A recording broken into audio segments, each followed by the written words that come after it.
த ஹிந்து வாசகர்கள் மற்றும் த Hindu YouTube channel பார்வையாளர்களுக்கு வணக்கம். 2026 தமிழ்நாடு சட்டமன்ற தேர்தல் இன்னும் சில நாட்களில் நடைபெற இருக்கும் நிலையில் தேர்தல் களம் சூடுபிடித்துள்ளது. கட்சியின் தலைவர்கள் தமிழ்நாடு முழுக்க சுற்றுப்பயணம் மேற்கொண்டு தனது கட்சிக்காரர்களுக்கும் கூட்டணி கட்சிக்காரர்களுக்கும் ஆதரவு திரட்டி வருகின்றனர். வேட்பாளர்கள் தொகுதியில் சூறாவளி சுற்றுப்பயணம் மேற்கொண்டு வருகின்றனர்.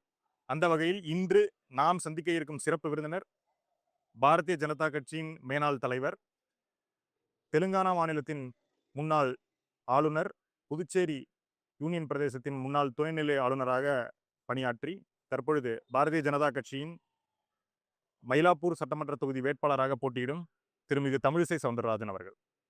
இது இந்த தேர்தல் உங்களுக்கு முதல் தேர்தலும் அல்ல.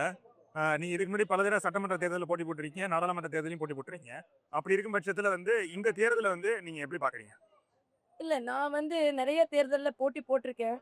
நாங்க கட்சியோடு சேர்ந்து வளர்ந்துகிட்டு இருந்தோம். போட்டி போட்ட வேட்பாளர்கள் மீது எந்த தப்பும் இல்ல. ஏன்னா தமிழக தேர்தல் களம் ஆள் பலம், பணபலம், அதிகார பலம் அதன் சூழ்ந்தே இருந்து கொண்டிருந்தது. முயற்சி செய்யறதுல தப்பு இல்லைன்னு தான் நான் எப்பவுமே போட்டி போடுவேன். எங்க கட்சியில ஆரம்ப காலத்துல போட்டி போடுறதுக்கு கூட யாருமே இருக்க மாட்டாங்க. அந்த அளவுல தான் கட்சி இருந்தது.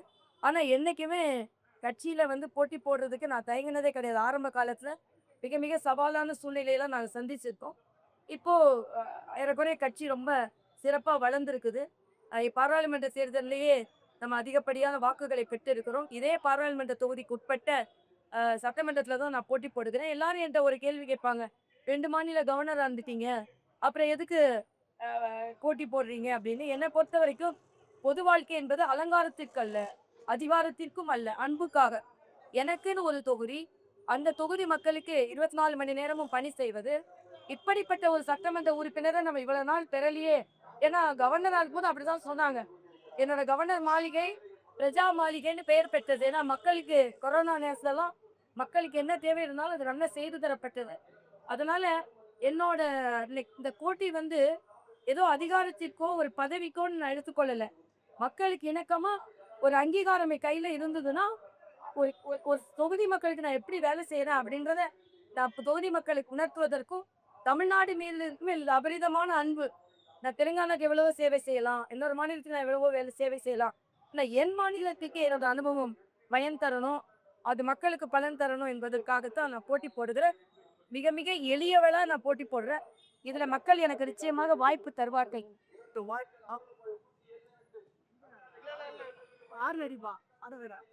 இப்ப நீங்க விருகம்பாக்கம் சட்டமன்ற தொகுதியில இருக்கீங்க. இதற்கு உங்களுக்காக பாத்தீங்கன்னா வேளச்சேரி இல்லைன்னா தியாகராய நகர்ல வாய்ப்பு கிடைக்கும் அப்படின்னு பரவலா பேசப்பட்டது. இப்ப உங்களுக்கு மயிலாப்பூர்ல வாய்ப்பு கிடைச்சிருக்கு. இந்த மயிலாப்பூர்ல கிடைச்ச வாய்ப்பை எப்படி பாக்குறீங்க? இது இறைவன் கொடுத்த வாய்ப்பா தான் நான் பார்ப்பேன். ஏன்னா நான் பாராளுமன்றத்துல அந்த 2 தொகுதியிலையும் மிக அதிகமான வாக்குகள் நாங்க வாங்கியிருந்தோம்.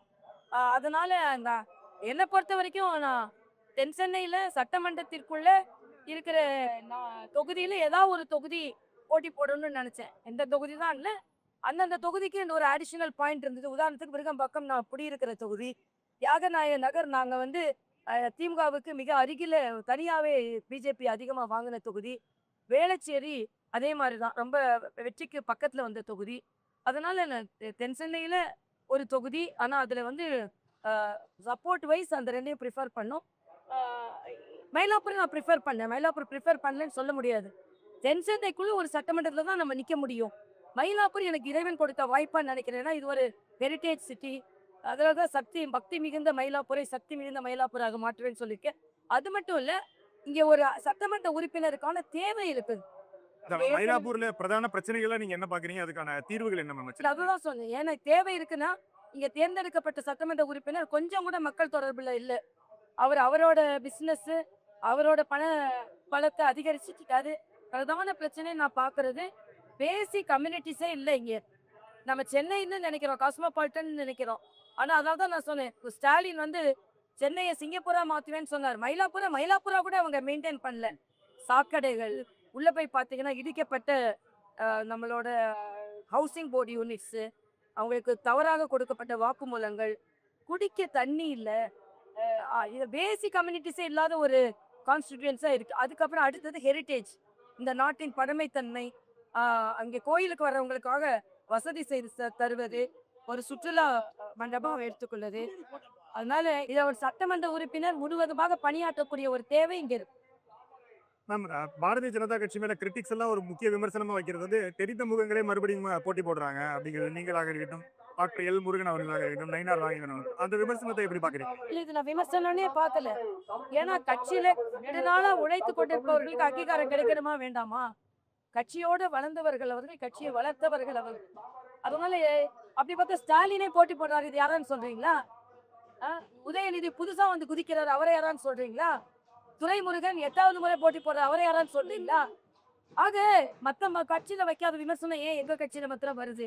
அது வேண்டுமென்றே வைக்கப்படுகின்ற விமர்சனமே தவிர, அப்புறம் மத்த கட்சியில எல்லாருமே ப்ராமினன்ட் லீடர்ஸ் தானே முன்னால இருக்கிறாங்க. அதுக்கப்புறம் மத்த இளைஞர்களுக்கு வாய்ப்பு கொடுக்க எங்களை பேலன்ஸ் பண்ணிருப்போம்.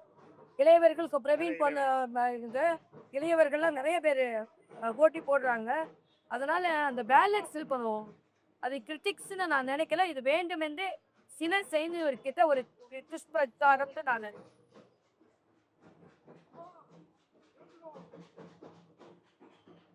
தமிழ்நாடு முதலமைச்சர் ஸ்டாலின் வந்து தொடர்ந்து இந்த தேர்தலை வந்து டெல்லிக்கும் தமிழ்நாட்டுக்குமான தேர்தலா சித்தரிச்சுக்கிட்டே இருக்காரு. அதை நீங்க எப்படி பாக்குறீங்க? இல்ல, இது தமிழக மக்களுக்கும் குறிப்பாக தமிழக பெண்களுக்கும் திமுகவுக்கும் நடக்கிற தேர்தல். இதுவரைக்கும் தமிழக பெண்கள் இந்த அளவிற்கு பாதுகாப்பின்மையை தமிழ்நாட்டுல உணரல. அதனால தமிழக மக்களுக்கும் ஸ்டாலினுக்கும், குறிப்பாக தமிழக பெண்களுக்கும் ஸ்டாலினுக்கும் நடக்கின்ற போட்டி. அதனால பெண்கள் குறிப்பாக நாங்கள் வெற்றி பெறுவோம், மக்கள் வெற்றி பெறுவார்கள். அதனால ஸ்டாலின் சும்மா நான் தான் எல்லாம் செத்தேன் அப்படின்னு சொல்றது அடிப்படையில எந்த வசதியும் இல்லை, அடிப்படையில எந்த திட்டமும் நிறைவேற்றல, சும்மா விளம்பரம் மட்டுமே அவர் சேர்த்துக்கோ சார். இன்னொரு முக்கிய பிரச்சனையா இப்போ திமுக கையில் எடுத்திருக்கிறது வந்து தொகுதி மறுசீரமைப்பு. தொகுதி மறுசீரமைப்பு நடந்தா தமிழ்நாட்டுக்கு வந்து தொகுதி எல்லாம் குறைந்து விடுன்னு தொடர்ந்து பிரச்சாரம் நடக்குது. அது உண்மைங்களா? அதாவது ஸ்டாலினை பொறுத்த வரைக்கும் தன்னோட டிசெண்டன்ஸ் எடுத்து சொல்ல முடியாம, வளர்ச்சி இல்லாம, தான் தோல்வி பயத்துல இருக்கும்போது இத மாதிரி எதையாவது கையில எடுப்பாங்க. இது திமுகவோட டிஎன்ஏல இருக்கிறது. மொழி பிரச்சனை எடுப்பாங்க, அப்புறம் மாநில பிரச்சனை எடுப்பாங்க. டீலிமிட்டேஷன் என்பது அரசாங்க நடைமுறைப்படி எந்த விதத்திலும் தமிழ்நாட்டுக்கு பாதிப்பு இல்லைன்னு சொல்லியாச்சு. பிரதம அமைச்சர் சொல்லியாச்சு. தமிழ்நாட்டுல அன்றாட பிரச்சனைக்கு நீங்க எதை செய்றீங்க? அன்றாட பிரச்சனையை பார்க்காம நாளைக்கு அது வரப்போதா இதுவரை கூட பூச்சாண்டி காமிச்சிட்டு இருக்கலாம். ஸ்டாலின் செய்ய முடியாது. இது ஸ்டாலினின் ஃபெயிலியரை தான் காமிக்குது. தமிழக வெற்றிகளின் தலைவர் விஜய் வந்து இந்த தேர்தலில் முதல் முறையா போட்டியிடுறாரு. அந்த அவங்க கட்சி இப்பதான் ஃபர்ஸ்ட் டைமா போட்டி போடுது. அதை எப்படி பாக்குறீங்க? இது ஜனநாயகத்தை எல்லாம் மறுக்க முடியாது. ஆனா முதல் தடவையா போட்டி போட்ட எல்லா நடிகர்களும் அவங்களுக்கு இருக்கிற பிரபலத்தை வச்சு ஓட்டு வாங்கினாங்கன்னு சொல்ல முடியாது.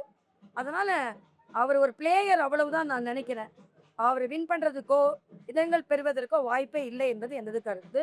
இன்னொன்னு, நான் விஜய் தம்பிங்களுக்கெல்லாம் கேட்டுக்கொள்வது, நீங்க தனியா போட்டி போட்டு அந்த ஓட்டை வீண் பண்ணாம வெற்றி பெறக்கூடிய என்டிஏக்கு நீங்க ஓட்டு போடணும். ஏன்னா இந்த ஓட்டு பிரிஞ்சு நீங்க எந்த திமுகவை தோக்கடிக்கணும்னு நினைக்கிறீங்களோ அவங்களுக்கு சாதகமாக இல்லைன்னா, அதனால அந்தந்த பகுதியில விஜயை நீங்க ஆராதிங்க, கொண்டாடுங்க, என்ன வேணாலும் செய்யுங்க.